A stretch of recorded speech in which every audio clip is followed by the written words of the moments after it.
स्वागत है आपका। मैं हूं रवि मिश्रा। आप देख रहे हैं प्रदेश का सबसे बड़ा चुनावी बुलेटिन, बैलेट बुलेटिन। राजनीति का एक बड़ा ही अहम सबक है, जब आपका विरोधी गलती कर रहा हो या जिस शाख पर बैठा हो और उसी को काट रहा हो, तब उसे जरा भी डिस्टर्ब ना करें, क्योंकि वो आपका ही काम आसान कर रहा होता है। समाजवादी पार्टी की लड़ाई जब सड़कों पर उतर आई है और चुनावी जंग की तैयारियों में वो दूसरों से पिछड़ चुकी है, तब ऐसा ही लगता है कि दूसरे दल चाहते हैं कि ये लड़ाई लंबी चले और जब सपा इस संकट से बाहर आए तो नुकसान इतना बड़ा हो जाए कि वो भरने के लायक न रहे। न कैंडिडेट तय हैं, न पार्टी का सिंबल, न चुनाव की रणनीति। तो ऐसे में दूसरे दलों के लिए इससे अच्छी खबर क्या हो सकती है?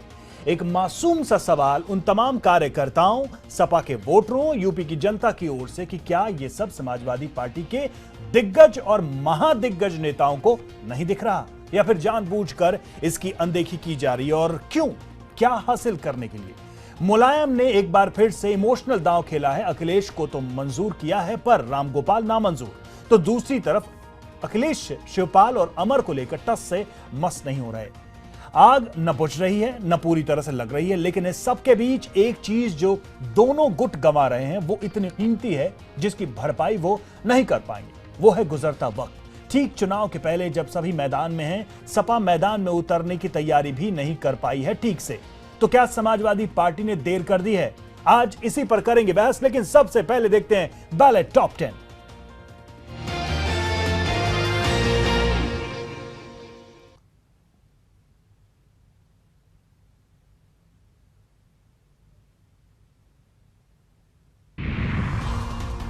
लखनऊ में कार्यकर्ताओं को संबोधित करते हुए भावुक हुए मुलायम। कहा, मेरे पास सब नहीं बचा है कुछ, समाजवादी पार्टी को दे दिया अपना सब कुछ, पार्टी में एकता कायम करने के लिए दिया बहुत वक्त। मुलायम ने रामगोपाल को बताया पार्टी और परिवार के झगड़े की इकलौती वजह। कहा, बीजेपी की शह पर रामगोपाल बना रहे हैं नई पार्टी, जीतने के बाद अखिलेश ही बनेंगे सीएम, लेकिन रामगोपाल से बनानी होगी दूरी। मुलायम के आरोपों पर नरम रहे रामगोपाल। कहा, नेताजी पर नहीं करूंगा कोई टिप्पणी, 13 तारीख का है इंतजार। बोले, आयोग तय करेगा कि कौन करेगा साइकिल की सवारी। यूपी चुनाव को लेकर रीटीवी पर सबसे बड़ी खबर, कांग्रेस अखिलेश गुट में गठबंधन तय, 90 सीटों पर बन चुकी है सहमति। प्रियंका अखिलेश के बीच हो चुकी है कई दौर की बातचीत। 5 राज्यों में चुनाव को लेकर दिल्ली में हुई बीजेपी चुनाव समिति की बैठक। पीएम मोदी और पार्टी अध्यक्ष अमित शाह ने की शिरकत। बैठक के दौरान चुनावी रणनीति पर हुई चर्चा।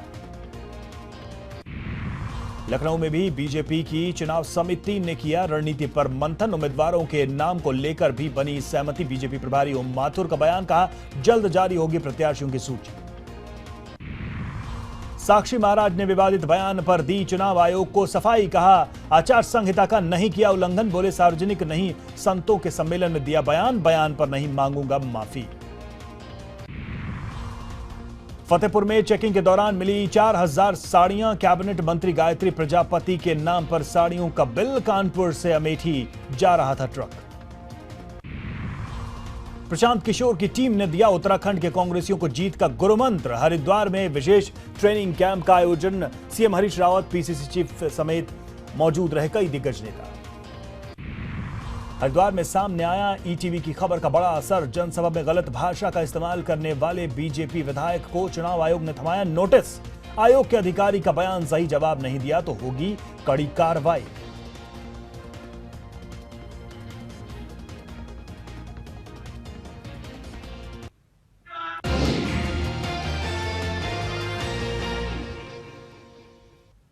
और इस वक्त की एक बड़ी खबर आपको बता दें, लखनऊ से आ रही है। 15 को जारी होगी भाजपा प्रत्याशियों की पहली सूची। जी हां, 15 तारीख को जारी होगी पहली सूची। केंद्रीय नेतृत्व ने संसदीय बोर्ड की बैठक बुलाई। गृह मंत्री राजनाथ सिंह, प्रभारी ओम माथुर होंगे शामिल। दावेदारों की सूची लेकर प्रदेश अध्यक्ष, संगठन मंत्री पहुंचे दिल्ली। टिकट के दावेदारों ने भी डाला दिल्ली में डेरा। पहली सूची में 60 से अधिक उम्मीदवारों की घोषणा हो सकती है। तो बड़ी खबर है, अहम खबर है। भाजपा के प्रत्याशियों की सूची को लेकर। जी हां, 15 तारीख को इसका ऐलान किया जा सकता है। पहली सूची में 60 से अधिक उम्मीदवारों की घोषणा की जा सकती है। दिल्ली डेरा डाले हुए तमाम प्रभारी और मंत्री और साथ ही वो लोग जिनको उम्मीद है कि उनको टिकट मिलेगा। राधाकृष्ण संवाददाता हमारे साथ इस वक्त जुड़े हैं। राधाकृष्ण, क्या खबर है, क्या अपडेट है? देखिए रवि, भाजपा ने अपना वो पहला कदम चल दिया है जिसका उसके कार्यकर्ताओं को, उसके समर्थकों को काफी दिन से इंतजार था। और इस चीज की वो करिए, चूंकि ये पश्चिम का इलाका है, पहले चरण में जहां चुनाव होने हैं, जहां पे 11 फरवरी को मतदान है, तो उसको लेकर के यहाँ से भाजपा को बड़ी उम्मीदें, और इसको लेकर के ये था कि कैसे भी इसकी सूची पहली, और सबसे महत्वपूर्ण ये होगा कि सूची में किस तरह के उम्मीदवार भाजपा दे रही है। तो इसको लेकर एक लंबा मंथन चला, जिसमें यहाँ पे कल लखनऊ में बैठक हुई। प्रभारी ओम माथुर, प्रदेश अध्यक्ष केशव मौर्य और एक पूरा लंबा चौड़ा अमला था पूरा भाजपा का, जिसमें लगभग नामों पे सहमति बन चुकी है। बस केवल उस पर संसदीय बोर्ड की एक मुहर भर लगनी है। तो इसको लेकर के वहां पे पहुंचे हुए हैं और 15 तारीख की रात को संसदीय बोर्ड की बैठक के बाद ये सूची जारी हो सकती है। कहा यह भी जा रहा है कि 60 लोगों की पहली लिस्ट होगी। क्या इस बारे में कोई जानकारी है कि उत्तर प्रदेश के किस इलाके की ये 60 सीटें होंगी? जी, ये जो इलाके हैं, जो पश्चिम यूपी के जो पहले चरण में जहां पे 11 फरवरी को मतदान होना है, इसमें जैसे शामली, मुजफ्फरनगर, बागपत, गाजियाबाद, हापुड़, बुलंदशहर, मेरठ और अलीगढ़ जैसे इलाके हैं। यहाँ पे चूंकि भाजपा की लड़ाई लोकसभा में भी बहुत अच्छा भाजपा ने वो किया, परफॉर्म किया था, तो इस इलाके को लेकर के सबसे ज्यादा उम्मीद है भाजपा को। लिहाजा सबसे पहले 60 उम्मीदवार जो कहे जा रहे हैं वो इस लिहाज से कहे जा रहे हैं कि एक दूसरी सूची, एक छोटी सूची भी आएगी जो संभवतः 2 दिन बाद जिसे जारी किया जाएगा। वो कुछ ऐसे इलाके हैं जिसमें गाजियाबाद के कुछ विधानसभा क्षेत्र हैं जहाँ कुछ बड़े नेताओं के अपने अपने समर्थक हैं जिनके लिए वो चल रहा है, तो वो पेज शायद अभी नहीं सुलझ पाया है। लिहाजा 8 से 10 सीटें ऐसी जिनको दूसरी सूची में किया जाएगा। एक संक्षिप्त सूची भी जारी होगी। बहुत बहुत शुक्रिया आपका इस जानकारी के लिए। तो इंतजार है अब उन तमाम लोगों को जिनको उम्मीद है कि शायद उन्हें इस बार मौका मिले। तो 60 प्रत्याशियों की पहली लिस्ट होगी। 15 जनवरी को ये लिस्ट जारी की जा सकती है। जैसा कि हमारे संवाददाता बता रहे थे कि पश्चिमी उत्तर प्रदेश के वो तमाम इलाके होंगे जहां से ये सीटें जुड़ी हुई हैं और जहां से ये कैंडिडेट्स जुड़े होंगे।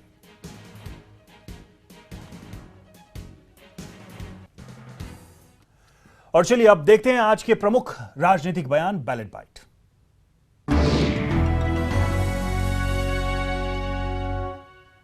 तो आज की बैलेट बाइट, मुलायम सिंह यादव ने रामगोपाल यादव को समाजवादी पार्टी में जारी विवाद का विलन करार दिया है। लखनऊ में कार्यकर्ताओं को संबोधित करते हुए मुलायम ने कहा कि अपने बेटे और बहू को सीबीआई से बचाने के लिए रामगोपाल सपा को तोड़ने की साजिश रच रहे हैं।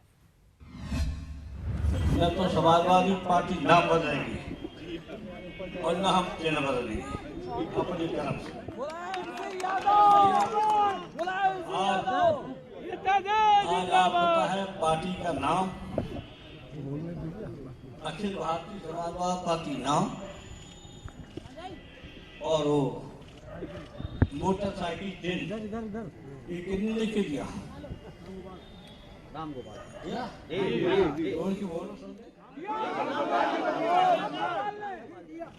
ने दिया, मैंने क्यों दिया? होने दीजिए ना, उनका क्या है, वो तो फैमिली है, वो तो उनका फैमिली का है। वो फैमिली ड्रामा चल रहे उत्तर प्रदेश में, होने दीजिए। वो तो फैमिली ड्रामा चल रहे, कभी कभी मेलोडी होते हैं, कभी कभी कॉमेडी होते हैं, मगर अंत में ट्रेजेडी होता है। तो केंद्रीय मंत्री वेंकैया नायडू भले इसे सपा का फैमिली ड्रामा बता रहे हों, लेकिन मुलायम का कहना है कि जिस पार्टी को उन्होंने अपना सब कुछ दे दिया वो किसी भी हालत में उसे टूटने नहीं देंगे। न तो उसका नाम बदलेगा और ना ही बदलेगा उसका चुनाव चिन्ह। अगर आप क्या बचा मेरे पास,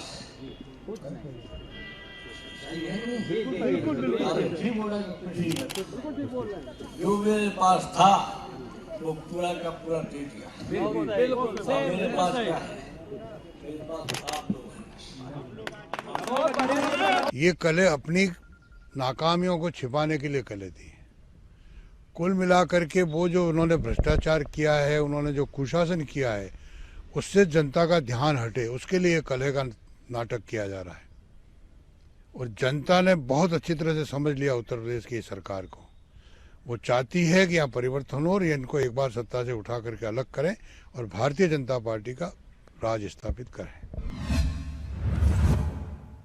बेटे और बाप के बीच पार्टी पर वर्चस्व की इस लड़ाई का ऊंट किस करवट बैठेगा ये तो आने वाला वक्त ही बताएगा, लेकिन इससे पार्टी के नेताओं के सामने सबसे बड़ा संकट ये आ गया है कि आखिर वो अपनी ईमानदारी दिखाएं भी तो किसके साथ।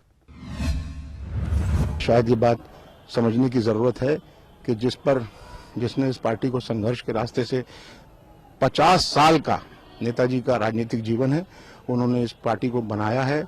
माननीय अखिलेश यादव जी को भी टिकट नेताजी ने ही दिया था और बाकी लोगों को भी, जो 220 लोग हैं, उनको भी टिकट माननीय नेताजी ने दिया था, जिनका कि दावा किया गया है। उन सब लोगों को अपनी अंतरात्मा की आवाज के तहत माननीय नेताजी का साथ देना चाहिए और ये प्रयास करना चाहिए कि वो लोग नेताजी के साथ रहें। ये इनका आंतरिक कलह नहीं, इनकी सोची समझी राजनीति की एक रणनीति का एक हिस्सा है। और माननीय मुलायम सिंह यादव जी यही चाहते थे कि जिसके कारण समाजवादी पार्टी बदनाम हुई या लोग चाहते हैं कि वो कोई काम नहीं कर पाए, इस प्रकार के ऐसा दिखा करके कि उन तत्वों को कुछ बाहर करके अखिलेश यादव जी को समाजवादी पार्टी का एक सर्वमान्य नेता घोषित किया जाए, ताकि आगे आने वाले समय में लोग उनके नेतृत्व में काम कर सकें। और जनवेदना रैली में कांग्रेस उपाध्यक्ष राहुल गांधी ने पीएम मोदी पर जमकर निशाना साधा। राहुल ने कहा कि सरकार जनता को बेवकूफ समझती है। अपना आज नरेंद्र मोदी को दो और नरेंद्र मोदी आपको अपना कल देगा। सच्चाई है। और ये सोचते हैं कि पूरा देश बेवकूफ है कि भैया अपना पूरे की पूरी सच्चाई, अपना पूरा प्रेजेंट हम आपको दे दें और एक व्यक्ति हिंदुस्तान को चमका के बदल देगा। ये देश अक्लमंद देश है। इस देश ने अंग्रेजों को भगाया है। जहां तक नोटबंदी की बात है, राहुल गांधी की बात है, तो देखिए बहुत सारे लोगों की उम्र बढ़ जाती है लेकिन उनका बचपना नहीं जाता है। नोटबंदी ने भ्रष्टाचार की कमर तोड़ी है। नोटबंदी ने इस देश के अंदर आतंकवाद की कमर तोड़ी है। और राहुल गांधी ने जनवेदना सम्मेलन में पीएम मोदी पर सीधा हमला बोला। राहुल ने न सिर्फ पीएम को नोटबंदी पर घेरने की कोशिश की, बल्कि स्वच्छता अभियान और योग को लेकर उनका मजाक भी उड़ाया। अगर आपने देखा होगा, जब झाड़ू लग रहा था, बीजेपी के सब नेताओं ने झाड़ू गलत पकड़ा हुआ था। मोदी जी ने झाड़ू को ऐसे पकड़ा हुआ था। जब योगा की बड़ा फैशन हुआ, बड़ा सुंदर लगा, मगर पद्मासन नहीं लगा। जहां तक सफाई अभियान की बात की, आज आप बताइए, हिंदुस्तान के इतिहास में कभी भी लाल किले से किसी प्रधानमंत्री ने टॉयलेट के बारे में बात की थी? जबकि टॉयलेट, शौचालय देश के लिए कितना महत्वपूर्ण था। न जाने कितने गरीब लोग ओपन डिफिकेशन के कारण बीमार पड़ रहे थे। आज उस सोच में बदलाव आया है। देखिए, प्रधानमंत्री श्री नरेंद्र मोदी जी एक प्रधानमंत्री मात्र नहीं, वो एक स्टेट्समैन और विजनरी है। और मुझे लगता है राहुल गांधी, जो कि सिर्फ एक पॉलिटिशियन है, एक स्टेट्समैन के व्यक्तित्व को समझ नहीं पा रहे हैं। तो ये थी आज की बैलेट बाइट, अहम राजनीतिक बयान। वक्त है एक ब्रेक का।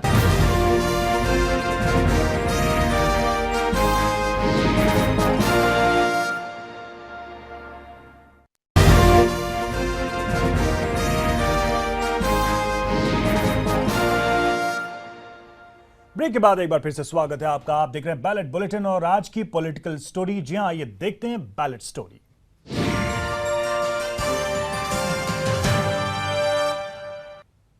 तो आज की बैलेट स्टोरी, मुलायम और अखिलेश की लड़ाई में सपा के बाकी नेताओं कार्यकर्ताओं की हालत घड़ी के पेंडुलम की तरह हो गई है। बीच मझधार में लटके सपाइयों को कभी मुलायम वफादारी का वास्ता देते हैं तो कभी सत्ता की नैया पर सवार अखिलेश राइट चॉइस नजर आते हैं। बुधवार को मुलायम सिंह यादव ने वो सब कुछ कहा जो वफादारी का वास्ता देकर अपने पुराने साथियों को दोबारा अपने पाले में लाने के लिए जरूरी हो सकता है। कुल मिलाकर सपा के दोनों ध्रुव अभी भी एक दूसरे को पटखनी देने में ही लगे हैं।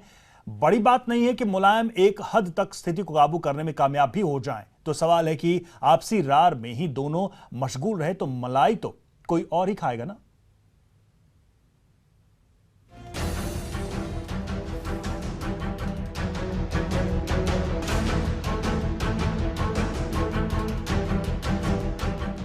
उत्तर प्रदेश में समाजवादी पार्टी की नींव बहुत गहरी है और उतनी ही गहरी पकड़ पार्टी के संस्थापक मुलायम सिंह यादव की आम लोगों और समाजवादी पार्टी के पुराने नेताओं और कार्यकर्ताओं पर है। इस बात को खुद पार्टी के पुराने नेता और मुलायम के बेटे सीएम अखिलेश यादव भी बखूबी जानते हैं। उत्तर प्रदेश में राजनीति करने वाले नेताओं के बीच ये बात बेहद आम है कि राजनीति के अखाड़े में पहलवान मुलायम कब कौन सा पैंतरा आजमा कर विरोधियों को पटखनी दे दे, इसकी भनक उनके करीबियों तक को नहीं होती है।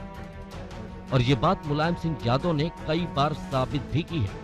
बीते चंद दिनों में यूपी की सियासत पर गौर करें तो सपा की आपसी खींचतान ने यूपी की तमाम राजनीतिक पार्टियों और मुद्दों को लगभग गौड़ कर दिया है। हर किसी की जुबान पर बाप बेटे के बीच चल रहे दंगल का ही जिक्र है।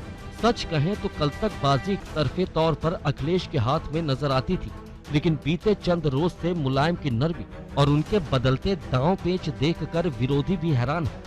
यूपी की राजनीति पर पैनी नजर रखने वाले इसे मुलायम का इमोशनल पैतरा करार दे रहे हैं। मुलायम का इमोशनल पैतरा, सपा कार्यकर्ताओं से मन की बात। बीते कई दिनों से समाजवादी पार्टी में चल रही सुलह की कोशिशें फेल होने के बीच मुलायम सिंह यादव कई बार ये कहते नजर आए हैं कि वो सुलह के लिए तैयार है। वो अखिलेश को दोबारा सीएम बनाने के लिए भी तैयार है, लेकिन अखिलेश नहीं मान रहे। बुधवार को भी सपा संस्थापक मुलायम सिंह यादव ने मीडिया के सामने ये बात मजबूती से रखी कि उनकी कोशिश पार्टी को बचाने की है, लेकिन विरोध पर उतारू अखिलेश और रामगोपाल राजी नहीं है। जाहिर तौर पर मुलायम ने मीडिया के जरिए अपने वोट बैंक और अपने कार्यकर्ताओं तक ये संदेश आसानी से भिजवा दी कि वो समाजवादी पार्टी का भला चाहते हैं। उनका मकसद साफ तौर पर पार्टी में एकता को बनाए रखना है, जिसमें अखिलेश और रामगोपाल रोड़ा अटका रहे। इतना ही नहीं, मुलायम ने संघर्ष और एकता की बात करके कार्यकर्ताओं को इमोशनल भी किया। राजनीतिक विश्लेषक इसे अखिलेश के लिए खतरे की घंटी भी मानते हैं। इमोशनल वार से चित्त हो जाएंगे अखिलेश। बहरहाल पिछले कई दिनों से मीडिया के कैमरे से अखिलेश की दूरी और मुलायम का बढ़ता मीडिया प्रेम भी निश्चित तौर पर कुछ कहता है। सभी जानते हैं कि राजनीति का ये माहिर खिलाड़ी मौका ताड़कर कभी भी बाजी पलट सकता है, लेकिन इसमें कोई दो राय नहीं कि बाप बेटे में पलड़ा चाहे जिसका भी भारी हो, लेकिन हाशिए पर खड़ी सपा के ये दुर्द विरोधियों के लिए गुड लक लेकर आ सकता है। Bureau report, ETV news. तो मुलायम सिंह यादव ने जो अपील की है, जो इमोशनल अपील की है, उसका क्या असर होगा? क्या मुलायम सिंह यादव की बात समाजवादी पार्टी के वो लोग जो इस वक्त अखिलेश गुट में हैं वो मानेंगे या नहीं मानेंगे? और अगर मान भी जाते हैं तो जो नुकसान हुआ है समाजवादी पार्टी का इस डिले से, क्या उसकी भरपाई हो पाएगी? हमारे साथ इस वक्त कुछ मेहमान जुड़े हुए हैं। सबसे पहले परिचय करा दें आपका। सुरेंद्र राजपूत हैं, कांग्रेस से स्पोक्स पर्सन, और साथ ही हमारे साथ तारिक सिद्दीकी हैं जो कि समाजवादी पार्टी से जुड़े हुए हैं, और मनमोहन राय हैं, पॉलिटिकल एडिटर हमारे। आप सभी का बहुत बहुत स्वागत है आपका। सबसे पहले तो तारिक सिद्दीकी साहब से ही सवाल मैं करूंगा, क्योंकि समाजवादी पार्टी से इनका ताल्लुक है और बेहतर समझ बता पाएंगे जनता को। तारिक सिद्दीकी साहब, आप लोग लेट हो गए। अब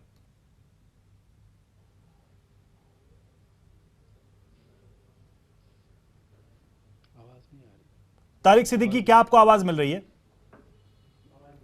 लगता है आवाज नहीं मिल पा रही है। मनमोहन राय से ही ये सवाल हम कर लेते हैं। अब आ गई आवाज आ गई। क्या ये लोग लेट हो गए हैं? देर हो गई है?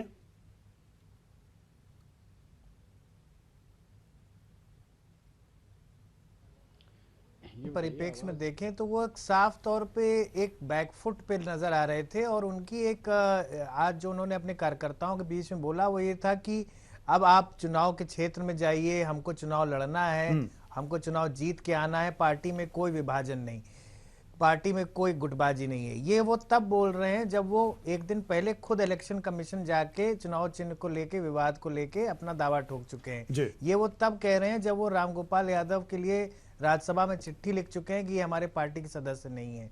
ये वो तब कह चुके हैं जब आज ही उसी दौरान उन्होंने कहा कि दूसरा गुट जो है अखिल भारतीय समाजवादी पार्टी बनाने जा रहा है, उसके वो अपना चुनाव चिन्ह मोटरसाइकिल चुनने जा रहा है और उस चुनाव चिन्ह पे चुनाव लड़ेगा। तो जाहिर तौर पे वो एक तरफ ये भी कहते हैं कि कोई टकराव नहीं है, कोई गुटबाजी नहीं, और दूसरी तरफ वो ये भी कह रहे हैं कि दूसरा गुट जो है मोटरसाइकिल के चिन्ह पे लड़ेगा। तो कहीं ना कहीं उनकी बातों में विरोधाभास है, थोड़ा बैकफुट पे दिख रहे हैं, कोई सोल्यूशन उनके पास नहीं है। उन्होंने कभी सोचा नहीं था कि पार्टी इस स्थिति में आ जाएगी, दूसरा पक्ष उनकी बात एकदम नहीं मानेगा।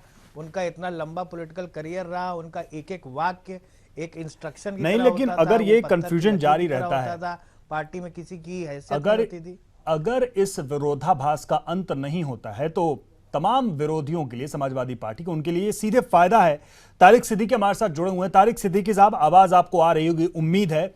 ये जो देरी हो रही है चुनावी मैदान में उतरने में, इससे तो आप सीधे तौर पर बीजेपी या बीएसपी, अगर कांग्रेस को भी अगर आप विरोधी मानते हैं तो कांग्रेस को फायदा पहुंचा रहे हैं।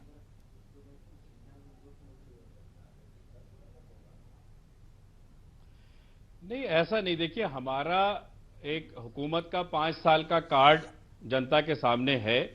इलेक्शन में हमारी लिस्ट तैयार है।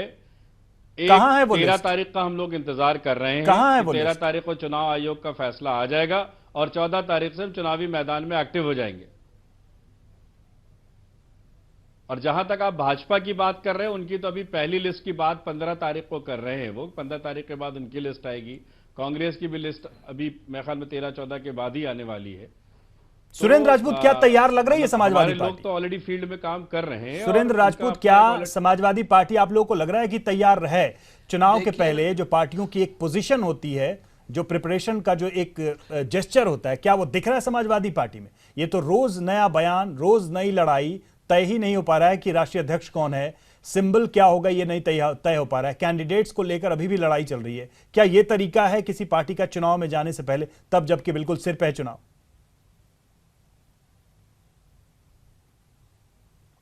देखिए, कहीं ना कहीं अहम और वहम की लड़ाई से नुकसान तो हो रहा है रवि, लेकिन निश्चित तौर पर अखिलेश यादव जी की जो समाजवादी पार्टी है वो अपना अंदर ही अंदर सारा काम कर चुकी है, सारा काम कर रहे हैं। 90-95% समाजवादी पार्टी के कार्यकर्ता उनके साथ में हैं और 95% से ज्यादा एमएलए और एमपी उनके साथ में हैं। आज की डेट में वो हर तरीके से मुझे मजबूत दिखाई दे रहे हैं। और जो श्री मुलायम सिंह यादव जी, जो कहीं ना कहीं अपनी एक मॉरल अथॉरिटी खो चुके हैं अपने बेटे के खिलाफ चुनाव लड़ने के लिए, तो वो कहीं ना कहीं हर दिन कोई नया शिगुफा छोड़ रहे हैं, नई वार्ता की शर्त बना रहे हैं, नई बातों को बनाने की कोशिश कर रहे हैं, इमोशनल कार्ड खेल रहे हैं। लेकिन इमोशनल कार्ड खेलने के साथ साथ आयोग से चिट्ठी वापस नहीं ले रहे हैं। आप इस चीज को देखें, एक तरफ तो कह रहे हैं अखिलेश यादव ही सब कुछ आपके लिए है, ये मैंने सब सिचुएशन कुछ कैसी उसे है? दे दिया, कांग्रेस सौंप के दिया। लिए अरे ये भाई, राजनीतिक आपने तौर सौंप पर दिया तो सिचुएशन कैसी है? कांग्रेस के लिए ये सिचुएशन कैसी है, चूंकि आप चुनाव लड़ेंगे? देखिए, मैं रवि बहुत ईमानदारी से बताऊं, किसी के कि घर में झगड़ा हो तो उस घर के झगड़े पर पानी डालना चाहिए, भारतीय जनता पार्टी की तरीके से पेट्रोल नहीं डालना चाहिए। मैं आपसे यही कह रहा था कि श्री मुलायम सिंह यादव जी तय कर लेना, अगर उनका बेटा साजिशकर्ताओं के हाथ में है तो उनकी जिम्मेवारी है कि उन आपको फायदा होगा कि नहीं होगा, और उन साजिशकर्ताओं सीधा सा जवाब को दीजिए। बेनकाब करके अपने बेटे को बचाएं। घर परिवार के झगड़े सब समझते हैं। नहीं, घर परिवार के झगड़े सब समझते हैं। कौन आग डालेगा, कौन पानी डालेगा, सीधा जवाब दीजिए। आपको फायदा होगा कि नहीं होगा? परिवार के झगड़ों से कभी किसी का नहीं, फायदा पार्टी का झगड़ा है सर। परिवार में सब अभी एक दूसरे का सम्मान कर रहे हैं। ना सुरेंद्र जी, परिवार में सब एक दूसरे का सम्मान कर रहे हैं। अखिलेश भी सम्मान कर रहे हैं, मुलायम सिंह भी इमोशनल स्पीच दे रहे हैं, कोई किसी के खिलाफ बोल नहीं रही है। तो पार्टी का झगड़ा है ना, तो इस झगड़े से कांग्रेस को लाभ होगा, ये कांग्रेस मानने में क्यों हिचक रही है?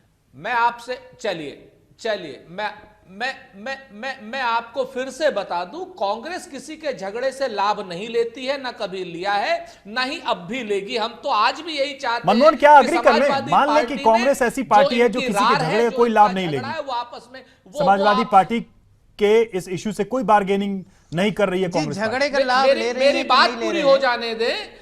मैं आपको बहुत स्पष्ट रूप से कह रहा हूं, ये झगड़े के लाभ ले रहे हैं कि नहीं ले रहे हैं ये तो दूसरी बात है, लेकिन जाहिर तौर पे मैं बहुत स्पष्ट रूप से कहना चाह रहा हूं कि हम लोग अगर लाभ लेने में समाजवादी इच्छुक पार्टी नहीं एक है रहती और तो हो सकता है गठबंधन ना करती, लेकिन अभी जो स्थिति बन रही है उसमें अखिलेश यादव का गुट अब गठबंधन करना चाह रहा है और कांग्रेस को भी अपनी जमीनी हकीकत मालूम है।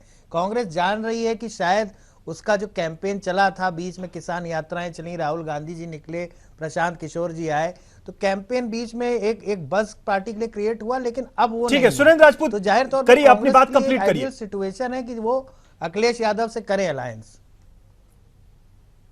जी देखिए, मैं बहुत स्पष्ट रूप से कह रहा हूं कि कांग्रेस को कोई लाभ नहीं है इस झगड़े से। कहीं ना कहीं सांप्रदायिक शक्तियों के खिलाफ अच्छा खासा एक बार्गेन कर मजबूत लेंगे अखिलेश यादव के पार्टी साथ। क्या हमेशा बात कर रहे उचित हैं? है। खबरें ये हैं कि पीछे बातचीत चल रही है, 90 सीट्स पे बातचीत चल रही है।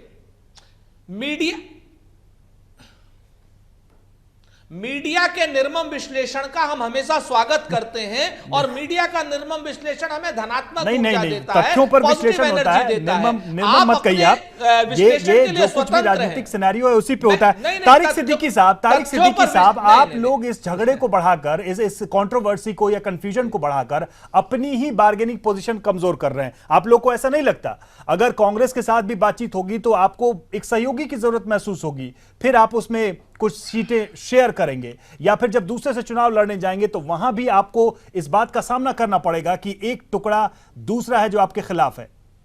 आप लोग कमजोर कर रहे हैं अपने आप को।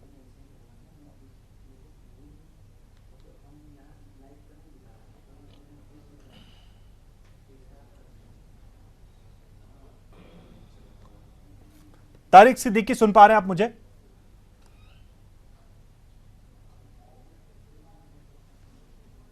तारिक सिद्दीकी लगता है कुछ तकनीकी वजहों से दिक्कत हो रही है। चंद्रमोहन हमारे साथ भाजपा के स्पोक्स पर्सन भी इस वक्त जुड़े हुए हैं।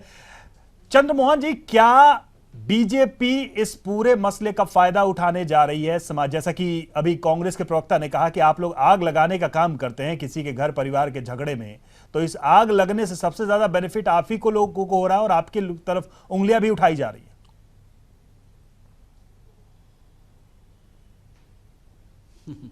देखिए, उत्तर प्रदेश में जब अखिलेश यादव अपनी कानून व्यवस्था संभालने में विफल होते हैं रवि जी, तो भी आरोप भारतीय जनता पार्टी के ऊपर ही लगाते हैं कि हम कानून व्यवस्था भारतीय जनता पार्टी के कारण नहीं संभाल पा रहे हैं। उत्तर प्रदेश में कोई भी घटनाक्रम होता है तो आज भारतीय जनता पार्टी की ओर सारे लोग आरोपित करने का काम करते हैं। उसका कारण यह है कि सब मिलके अगर लड़ रहे हैं किसी से तो भारतीय जनता पार्टी से लड़ रहे हैं। मैं फिर रिपीट कर रहा हूं, घटनाक्रम मैं इसी की कह रहा हूं कि आज जिस तरीके समाजवादी पार्टी का ये जो झगड़ा है उसका नेचुरल बेनिफिशियरी बीजेपी को माना जा रहा है, क्या कहिएगा? अब देखिए, आज क्योंकि समाजवादी पार्टी ने तो सारा झगड़ा लगाया है रवि, कोई लड़ा है तो वो भारतीय जनता पार्टी लड़ी है। अरे सुरेंद्र जी, आप हताश निराश कांग्रेस के नेता हैं, हताश निराश कांग्रेस का प्रतिनिधित्व करते हैं, तो आप जरा बात को पूरी होने हमारी हताशा की और निराशा की चिंता ना करें।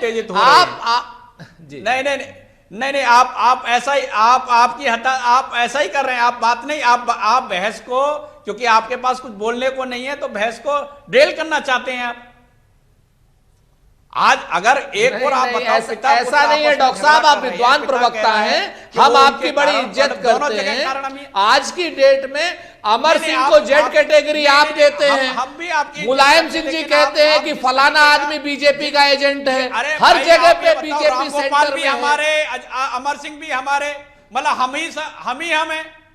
हम ही लड़ाई लड़ रहे हैं, हम ही जेल जा रहे हैं, हम पर ही एनएसए लग रही है। बिल्कुल, एकदम सही बात है, एकदम सही है, सहमत हूं आपसे। तो भारतीय जनता पार्टी इस बात से सहमत हूं, क्योंकि ये काम कराने में आप लोग माहिर हैं। आप काम कराने में माहिर है, मैं आपसे हम ही माहिर हैं। चलिए ठीक है, नहीं, हम विषय से हट रहे हैं। हम दरअसल बीजेपी कांग्रेस के पे आरोप की बात नहीं कर रहे थे, हम तो इसकी चर्चा कर रहे हैं कि ये जो पारिवारिक झगड़ा या पार्टी का झगड़ा है उसका सीधा बेनिफिट किसे मिल रहा है। मनमोहन राय, सबसे ज्यादा फायदा कौन उठाने जा रहा है इस लड़ाई का? क्योंकि देरी हो रही है, लड़ाई जारी है, आपस में मनमुटाव हो चुका है, दरारें हैं, यहां पर लकीरें खिंच चुकी हैं, कौन फायदे में रहने वाला है? जी, फायदे में जाहिर तौर पे सबसे बड़ा फायदा बीएसपी और बीजेपी को दिख रहा है, क्योंकि लूजर तो तय हैं। मुलायम सिंह यादव गुट को भी नुकसान होगा और अखिलेश यादव गुट को भी नुकसान होगा। जब दोनों पार्टी के कैंडिडेट, दोनों गुटों के कैंडिडेट हर सीट पे रहेंगे तो समाजवादी पार्टी का ट्रेडिशनल वोट है वो टूटेगा, कैडर टूटेगा, वर्कर टूटेगा, भ्रमित होंगे, वोट दे न दें। इसमें सबसे ज्यादा बड़ी भूमिका मुस्लिम वोट की रहेगी, जो 18-19% आबादी है उनकी यूपी में, सबसे बड़ा ब्लॉक है वोट का। वो समाजवादी पार्टी का ट्रेडिशनल वोटर था, बट दो गुटों में जब समाजवादी पार्टी दिखेगी, उनके दो कैंडिडेट दिखेंगे। अच्छा, तो जल्दी से, समय बहुत कम है, दोनों मेरे पास समय बहुत कम है, बर्बाद ना करना चाहे और बहुजन समाज। मैं एक टिप्पणी और आपसे ले लूं कि कांग्रेस के जैसे प्रवक्ता सुरेंद्र राजपूत कह रहे हैं कि हम तो बड़े सफाई से हैं और हम किसी के झगड़े का कोई फायदा नहीं उठाएंगे। ऐसा कौन सा लाभ है जिस पर कांग्रेस की नजर है? क्योंकि राजनीतिक दल है और कांग्रेस की राजनीति देश ने बहुत लंबे समय से देखी है कि किस तरीके से ये लोग राजनीति करते रहे हैं। तो ये जो साफ गोई दिखाई जा रही है, इसके पीछे का राज क्या है और क्या सबसे बड़ा गेन करने वाले हैं इस लड़ाई में? कांग्रेस का तो सबसे बड़ा फायदा उनके रिवाइवल का है। कांग्रेस पिछले 27 साल से उनका स्लोगन ही है कि हम 27 साल से पावर के बाहर हैं। तो वो समाजवादी पार्टी के पीठ पे बैठ के रिवाइवल चाहते हैं। चलिए, रिवाइवल चाहते हैं जी। सुरेंद्र राजपूत फिनिश करिए, 10 सेकंड्स एक रिवाइवल के लिए देख रहे हैं। देखिए मनमोहन राय साहब ने अपना निर्णय रखा, मनमोहन राय साहब ने अपना विश्लेषण रखा, स्वागत है। लेकिन हमारा बहुत स्पष्ट रूप से मत है कि सांप्रदायिक शक्तियों को तोड़ने के लिए, उनको नेस्त नाबूद करने के लिए, सांप्रदायिक शक्तियों के ये पुरानी लाइन है, ट्रेडिशनल लाइन है। उत्तर प्रदेश में भाजपा के खिलाफ लड़ने वाली पार्टियों की ट्रेडिशनल लाइन है। जो कुछ भी मन पड़ेगा, चलिए ठीक है, अग्री, ठीक है, अग्री, बहुत बहुत शुक्रिया। अग्री, समय कम था, तारिक साहब से माफी चाहूंगा क्योंकि कुछ तकनीकी वजहों से आवाज नहीं जा पा रही थी मेरी, तो माफी चाहूंगा। हम फिर बैठेंगे और फिर बहस करेंगे। बहुत बहुत शुक्रिया आप सभी का, समय कमी थी मेरे पास। तो कुल मिलाकर इतना जरूर है कि राजनीति में नफा नुकसान सबसे ऊपर होता है। कोई भी फैसला लिया जाता है उसके कुछ नियत और निश्चित लक्ष्य होते हैं। सभी पार्टियों ने समाजवादी पार्टी के अंदर जो फूट है, जो दरार है, उसको लेकर भी कुछ हासिल करने का जरूर सोच रखा होगा। चुनाव जब खत्म होंगे तो ये साफ हो जाएगा कि किसने क्या प्लान किया था। आज की बहस में इतना ही, आगे देखिए बैलेट का।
दोस्तों, समाजवादी पार्टी का दंगल हिट हो गया।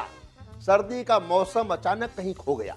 पार्टी के राष्ट्रीय अधिवेशन में रामगोपाल यादव जी ने उगली आग तो भतीजे के भाग गए जाग। मुख्यमंत्री बने पार्टी के राष्ट्रीय अध्यक्ष, नेताजी को मिला संरक्षक का कक्ष। प्रदेश अध्यक्ष के पद से शिवपाल यादव हटाए गए, अमर सिंह हुए आए गए। सुना है बीजेपी वाले बहुत खुश, उनकी निगाह में अखिलेश, लब और प्रोफेसर साहब खुश। भाजपाई कहते फिर रहे हैं कि देखा हमारा फार्मूला सपा ने अपनाया, मुलायम जी को मार्गदर्शक बनाया। अब साइकिल है अनारकली की भूमिका में, जनता है नई मुगले आजम की प्रतीक्षा में। नेताजी लगातार बड़े भाई बने हुए हैं, शिवपाल जी भी भरत जैसे तने हुए हैं। दोनों भाई चुनाव आयोग में अपनी गुहार लगा रहे हैं, पार्टी और चुनाव चिन्ह को अपना बता रहे हैं। सीएम अखिलेश ने भी ठोक दी है ताल, दिल्ली पहुंच चुके हैं प्रोफेसर रामगोपाल। इधर सपाइयों का एक बड़ा हुजूम नौजवान सीएम के साथ है, उधर शिवपाल और अमर का हाथ है। पारिवारिक युद्ध पार्टी के अंदर लड़ाई का मैदान रच गया। अखिलेश अखिलेश का शोर मच गया। एक सत्य वचन जो भविष्य है ना अतीत, आज चुनाव हो तो सपा की होगी जीत। सफाई नहीं लखनऊ में है सफैया जी, बुरा लगा हो तो सॉरी भैया जी। और चलते चलते कि बिन पैसों के ये जनता जीवन गाड़ी ढो सकती है, बिन पैसों के ये जनता जीवन गाड़ी ढो सकती है। बिस्तर के सपने लेकर फुटपाथों पर सो सकती है। चल सकता है रंगमंच पर जब अच्छे दिन का नाटक, नए दौर की मुगले आजम भी तो हिट हो सकती है। नए दौर की मुगले आजम भी तो हिट हो सकती है।